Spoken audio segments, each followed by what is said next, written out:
بسم اللہ الرحمن الرحیم۔ ابو امامہ رضی اللہ تعالیٰ عنہ سے روایت ہے کہ رسول اللہ صلی اللہ علیہ وآلہ وسلم نے فرمایا کہ میرے دوستوں میں بہت زیادہ قابل رشک میرے نزدیک وہ مومن ہے جو سبق بار یعنی دنیا کے ساز و سامان اور مال و عیال کے لحاظ سے بہت ہلکا پھلکا ہو،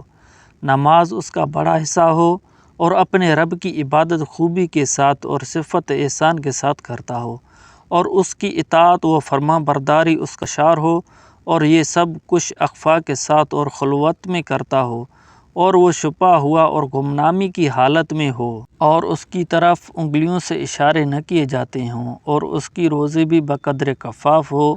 اور وہ اس پر صابر و قانع ہو۔ پھر رسول اللہ صلی اللہ علیہ وسلم نے اپنے ہاتھ کی چٹکی بجائی، جیسے کہ کسی چیز کے ہو جانے پر اظہار تعجب یا اظہار حیرت کے لیے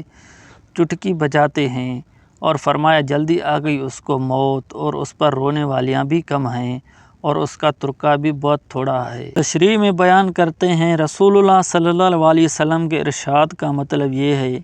کہ اگرچہ میرے دوستوں اور اللہ کے مقبول بندوں کے الوان و احوال مختلف ہیں، لیکن ان میں بہت زیادہ قابل رشک زندگی ان اہل ایمان کی ہے جن کا حال یہ ہے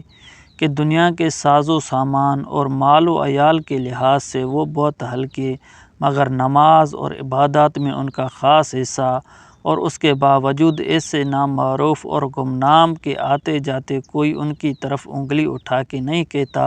کہ یہ فلاں بزرگ اور فلاں صاحب ہیں، اور ان کی روزی بس بقدر کفاف، لیکن وہ اس پر دل سے صابر و قانع۔ جب موت کا وقت آیا تو ایک دم رخصت، نہ پیچھے زیادہ مال و دولت، اور نہ جائیداد و مکانات اور باغات کی تقسیم کے جھگڑے، اور نہ زیادہ ان پر رونے والیاں۔ بلا شبہ بڑی قابل رشک ہے اللہ کے ایسے بندوں کی زندگی، اور الحمدللہ کہ اس قسم کی زندگی والوں سے ہماری یہ دنیا اب بھی خالی نہیں ہے۔